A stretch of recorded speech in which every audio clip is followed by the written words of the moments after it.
নোয়াখালী ৩ পৌরসভা ও বেগমগঞ্জ উপজেলার বিএনপির আহ্বায়ক কমিটি ঘোষণা। নোয়াখালীর ৩টি পৌরসভা ও ১টি উপজেলা বিএনপি আহ্বায়ক কমিটি ঘোষণা করা হয়েছে।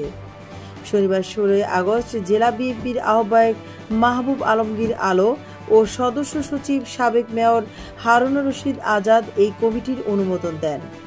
ঘোষিত কমিটিসমূহ হল বেগমগঞ্জ উপজেলার বিএনপির আহ্বায়ক কামাখ্যা চন্দ্র দাস, সদস্য সচিব মাহফুজুল হক আবেদ, চৌমুহনী পৌরসভার বিএনপির আহ্বায়ক জহির উদ্দিন হারুন, সদস্য সচিব মোহাম্মদ মুহসিন আলম, বসুরহাট পৌরসভা বিএনপির আহ্বায়ক আব্দুল মতিন লিটন, সদস্য সচিব আব্দুল্লাল মামুন, কবিরহাট পৌরসভা বিএনপির আহ্বায়ক মোস্তাফিজুর রহমান মঞ্জু, সদস্য সচিব বেলায়েত হোসেন খোকন।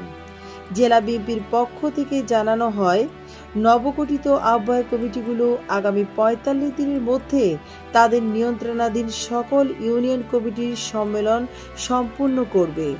রুমানা ইসলাম, সিএন টেলিভিশন, নোয়াখালী।